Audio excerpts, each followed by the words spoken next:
很多人都问我就你老公这汉语一般呢，你不着急吗？我想说实话我其实真的没有那么着急，因为吧，他只要能听懂一点儿，说明白一点儿，他就总跟俺家人争论。我其实反倒脑袋更大，其中最多的唇枪舌战呢，都发生在我老公和我奶之间。比如那回我爷我奶电饭锅内胆不被刮花了吗？我老公给他买的新的，让他俩换，我爷我奶坚决不换。最后我老公一气之下门假摔，一屁股坐我奶电饭锅里头去了。给我奶电饭锅做瓢了，扣不上了，最后没办法换的新，谁都不吱声。但是不是所有问题都是可以用一个大屁墩就能解决得了的呀？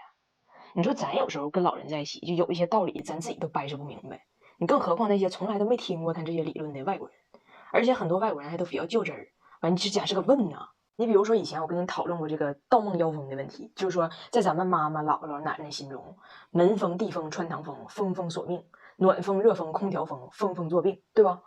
在他们心中，从酷暑到严寒，这个偌大的地球只剩致命的对流。但是我老公从小呢，他听到的理论呢是：发烧了开窗吹风，拉稀了开窗吹风，生孩子开窗吹风，中风了开窗吹风。他们的理论是反的，打开天窗迎春风，治愈多舛小人生。我记得那年盛夏，我老公是为了凉快，特意找这个对流风，跑到客厅地上睡觉去了。结果我奶半夜起来3回，给他关窗户，给他盖被，每次他都是大汗淋漓，硬给憋醒的。我老公刚开始以为这房闹鬼呢，完第二天我老公就质问我奶，就这么热的天，你为什么要怕风？我奶说邪风侵体，一吹就进去。我老公就问他，就是那按照你的观点，你说人体的皮肤是口罩布做的吗？怎么风一吹就能进去？我奶说的，那皮那玩意儿可不啥都能进去，你以为你自己咋回事呢？我老公说，那要是按照这个理论的话，你要上男澡堂泡会澡，那回家以后你血液里头都是别人的春呗，不是别人的春呗。他俩最激烈的一战还是关于孩子穿开裆裤的问题。俺家翟达从小不是穿尿不湿吗？我奶看着了不让，把俺家孩子裤裆剪个大窟窿，完还勾个花边，完把俺家就是尿不湿都藏起来了，就要穿开裆裤，怕孩子捂屁股。完我老公就灵魂发问了，你不是怕风吗？就我晚上在你家客厅睡觉，你那个门底下那个地缝你都得用毛巾给堵上，说怕有地风。那孩子裤裆剪这么大窟窿，你怎么怕进风了呢？完我奶就跟他辩上了，就说风怕虚不怕实，怕歪不怕直。你孩子开裆裤这个风就没事，你晚上睡觉那地风就作病。我当时说实话我都不知道咋翻译，你能想象到不？就他这个话就翻译成英文以后，没有哪个外国人能理解他啥意思。完我老公就一直追问呢，就他哪知道这风的虚实外直啊？那封建开裆裤之前，他给化验了。我奶奶说到底对这尿不湿呢，就是第一嫌它不透气儿，第二觉得他一天吸不了多少水，它不干爽。我老公就不能控制的用人类现代技术向我奶展示了一下，其实尿不湿早已攻克了这些难题。当然了，你得选好品牌，给你展示一下我给俺家二宝准备的邦宝适泡泡纸尿裤。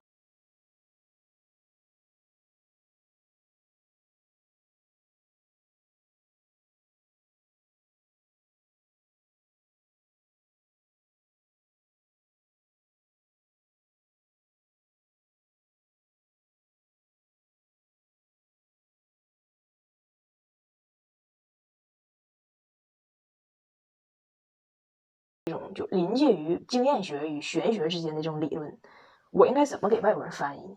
哎，你说外国人真像说的那样不讲究孝道，不懂得惦记老人吗？我觉得吧，以我自己的观察欧洲一些国家，你比如说意大利，那家庭关系还是挺近乎的。但是英语语种的国家，起码就我看着的大多数确实是淡。大多数的孙辈对爷爷奶奶倒是客气吧，但是根本说不上什么惦记或者牵挂。那你说他们是怎么回事呢？他们是天生的漠然，是血统的野蛮，还是人性经不起英伦美食的摧残？都不是。其实他们骨子里头也是渴望被爱的。你看我大胖媳妇自己亲奶奶中间名叫啥都忘了，那跟我爷我奶奶老铁了，因为她从来没被人像我爷我奶心疼她这么心疼过，一被疼找不着北了，也是个可怜人。我像爷爷奶奶。以前就我奶身体比较好的时候，特别爱给我老公包馄饨，就是我老公这边咩咩吃，我奶那边啪啪盛。然后有一次我这大胖媳妇自己造了4大碗馄饨，完告我奶，奶奶我吃了你4个碗，给我奶乐的一整就在楼下跟那帮老太太搁那吹。俺家这小孙姑娘就爱吃我这份馄饨，吃别的都不行，反正一吃我这馄饨，一整4个碗，那不给不行。从此哈，我老公每次在我奶家这小区出没，你就能听见楼下那帮老太太蛐蛐咕咕，哎，4个碗来了，4个碗，哎，这4个碗这么胖呢，肚子上像顶4个盆。后来有一年假期，我们回铁岭，我奶呢就脊柱出了毛病，就是一动就淌一身汗，那假期基本就是瘫痪在床。那是俺俩第一次回到铁岭，没吃着我奶做的饭，完我以为就这样了呢，没想到我奶给我叫到她床边，那她不起不来吗？她起不来，她枕头旁边她自己准备个小纸壳，纸壳上面放的她吃的馒头啥的。就这样，她还告我，就这2个月吧，她自己能感觉到自己越来越重，但还没有这么重的时候，她就天天寻思，就这回小姐没回来，是不是吃不着这4个碗了？完，她就能挺住的时候，就起来包馄饨，就真的一天包一点。现在冰箱冷冻里头全都是馄饨。我奶告我上厨房去给我老公下，要保证小揭秘还能吃着奶奶的4个碗。哎，我这大胖媳妇哈，你平时看她贱乎乎的，哎呀，在感情流露方面小硬汉，从来不哭。就我生孩子的时候，她第一次抱住她的女儿，居然整一个，你脐带挺硬啊，我差点没剪开，都没哭。但那天打开冰箱的冷冻哈，我真看着她那眼泪真是夺眶而出。完这2年呢，我爷爷开始有这么一点阿兹海默症的这个症状，我们都认为那这个病你也没办法。就我老公天天就磨着我爷，问他，你年轻时候风流倜傥的时候你都喜欢干啥？完我爷告诉他，我当年也拉过2个月二胡，后来因为就文艺队就跳舞领队那女的老冲我飞眼儿，完这活让你奶给搅黄了。结果我老公当天给我爷买了个二胡，说要刺激他大脑，刺激他回忆。我一听这思路，基本就是《情深深雨蒙蒙》里边的可云疗法，就是拿往事刺激他，不要碰我的宝宝。我奶呢本来就失眠严重，这回可有戏了。但这事儿呢也有受益人，就他家隔壁有个老太太，脑血栓后遗症正在恢复期，就应该多出去挪动一下脚步。但这老太太呢就有点懒，不爱动弹。这回好了，我爷一拉二胡他就跑，给后遗症给拉没了。我估计就照这架势，明年能报名，这就是该舞。完上次我在伦敦的时候，不收着一个必胜给我的洗衣机吗？我大胖媳妇的稀罕嘛，就说要给爷爷奶奶整一个。其实我都不用多说这玩意儿有多酷炫多高效了，一边吸尘一边拖地。干的垃圾走高效吸尘路数，湿的垃圾走吸入加脱净的路数，一趟下来各种品种的垃圾灰尘都搞定。关键是拖完地的同时，人家也就完成了擦干。老人在家也不用担心拖完的地滑容易拽。你看给我爷我奶乐的，我爷一会儿又要拉二胡副歌一首了。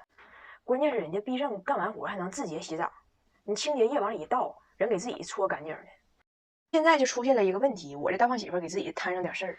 就我爸帮我爷我奶安完这玩意儿，人撂话了，说的那怎么的？就我这姑爷对我这老丈人是怎么的呀？就我就不配拥有他的问候吗？哎，我女儿翟耀达又在加拿大给咱国人争脸了。我婆婆这一家人吧，好不容易要坐一次直升飞机，结果我女儿告诉他们，在她的家乡铁岭，大伙请客吃饭都用那玩意儿开道，满街的飞机 in the air， 富裕的市民 no one care， 给大伙都说懵了。但是说实话吧，这次他这个牛吹的我没太明白，是人性的扭曲还是道德的沦丧？是铁岭的记忆被篡写，还是巴峡的血统在游荡？你们帮我捋捋。事情的源头呢，就是我大胖媳妇想带着翟耀达去滑雪。这个滑雪呢，不是就滑雪板那个滑雪，是坐个小板从山坡上滑下来那个滑雪。在咱们这往往都是一座山，各种表皮都可以滑，沙草冰雪四季变，体验臀部的多角恋嘛。那他们那个山呢，就是滑这个雪。原计划呢，是我老公还有他这俩妹妹带着我女儿去滑去，但是他们的车都小，他家就有一个大车，就是我婆婆的，他们就想管我婆婆借车。但我婆婆说车借你行，但是我需要与车同在，就怕别人开着车费轱辘。然后比较了解我家情况的人都懂，为啥我这个大胖媳妇家里待不下，因为亲妈爱讲价嘛。就是我婆婆肯定得先把价讲好，她跟着来呢，那她这个来回车的油钱，还有到那儿的停车费，然后到那儿吃饭的饭钱，还有住这一宿的宾馆钱，那得是我们拿。然后大胖媳妇同意了，说行，这都我拿。完，大家达成的共识呢，就是说到了这个冰雪世界以后，你要参加的项目都是自己拿自己的。你是想在冰上体验旋转的节拍，还是想在公厕享受冻定的汗嗨？你是想在狗拉爬犁上搞对象，还是想在宾馆客厅里打麻将？就是各选各的项目，各花各的钱。完，结果到了这个滑雪的山坡脚下呢，我婆婆来心眼儿的，就问我姑娘说的，一会儿滑这个雪呀，最好有个人陪你滑，要不然磨屁股。你说你选谁呢？那我姑娘一看她奶这体型就挺筋磨的，就说那就你呗。完，我婆婆就跟我大胖媳妇说，你姑娘刚才要求了，说让我跟她一车滑，所以我这个票钱得你交。完，我大胖媳妇没给面子，说的那赶上你问他了吗？他怕硌屁股，他瞅谁宣，他想跟人一车。刚才下去那老头儿那斜眼那个400多斤，给坡都给压薄了。他问贾耀达也说跟他一车，那我给他买票去。虽然说我现在刚失业，被我媳妇包养，但是我是有名的大胖媳妇儿，我不是败家媳妇儿，我也是花钱有原则的。完，这娘俩就在坡底下就杠上了嘛。我老公就认为这票他不能买，完我婆婆一气之下呢，自己开车回去了。剩下这几个人呢，就寻思那咋回去呢？正好从这个冰雪小镇回温哥华有一趟非常有名的直升飞机之旅，只不过平时它票价比较贵，但现在这不人烟稀少嘛，游客少，打折。兄妹3人一看票价这么便宜，那何不借机圆了少年的梦呢？你这趟航线在当地很有名，咱说谁要能坐上，那也算是说加拿大西海岸小旋风吧，对不？给这几个大人整的晚上激动的睡不着觉。但整个过程中呢，我女儿表现的特别淡漠，也不激动，也不兴奋。完，他姑就问他：“你怎么没有反应呢？你明天要坐的可是直升飞机呀！”我女儿非常淡定的回答：“啊，我第一次见的时候也这样，但那玩意儿在铁岭见多了，完我就那个劲儿过了。”给他俩姑吓得，你在铁岭老能看着直升飞机呀？那用买票不？